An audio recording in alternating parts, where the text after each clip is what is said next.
Alright, so talking on currency pairs, uh, so I have to cut the video so it does not get it does not get too high regarding the space. Alright, now talking about currency pairs, I've already told you the major ones. Now we have Euro USD, we have Euro Japanese yen.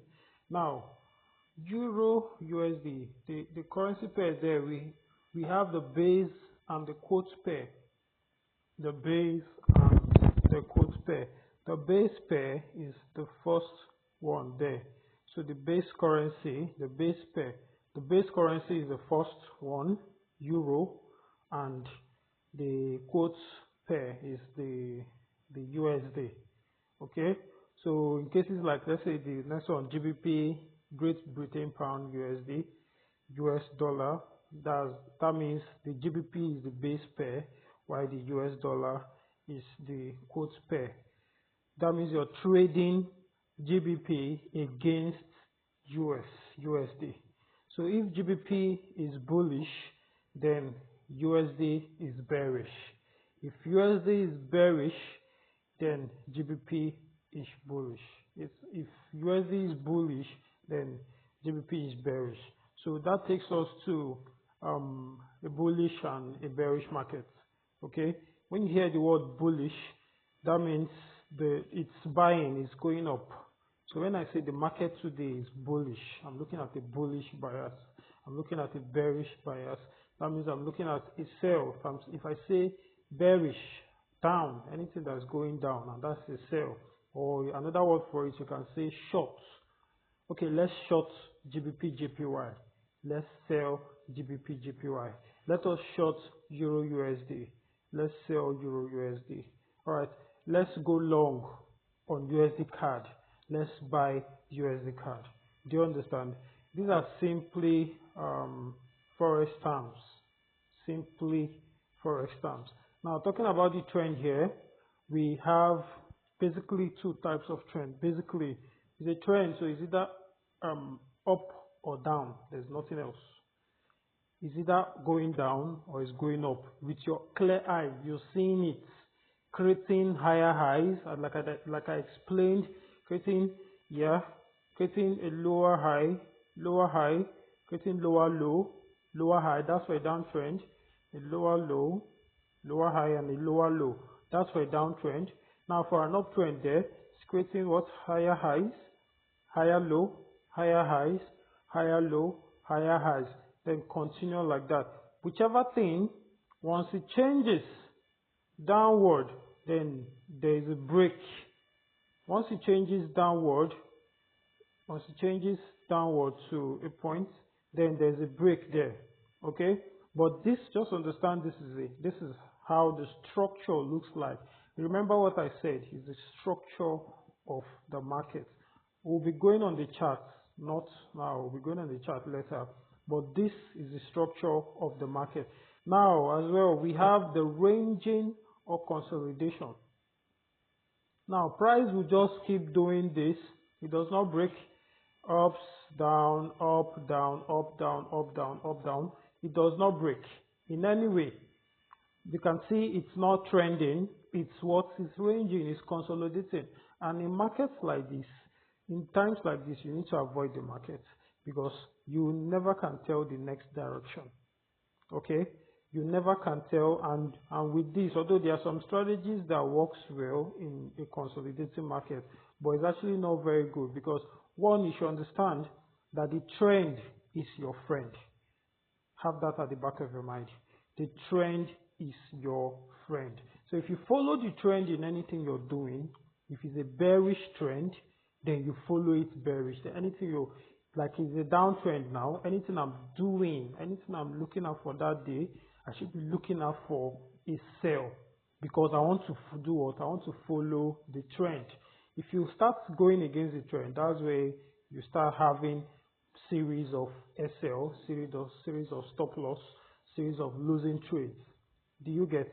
Now you should understand this very well. Follow the trend. We'll come to charts, chart patterns. I'll show you. Come to charts, come to candlesticks. I'll show you all of those things. But for now, you should understand that there are basically two types of trends. Is that going up or is going down? If it's not doing any of those things, then it is ranging, it is consolidating. Okay? Alright, that's good. So we talked about, I told you about lot size. Yeah, I told you about lot size. I think this will be wrapping it up. I told you about lot size. Lot size there. I gave you a scenario where I take a Regulus rubber to the river and you take a bucket. So the person taking a bucket, it's the person taking a bucket there is fetching more water than me that just went in with a small rubber, Regulus rubber. So it differs. Lot sizes differs in your account size as well. It differs in regards to your account size. That's the kind of lot size you use.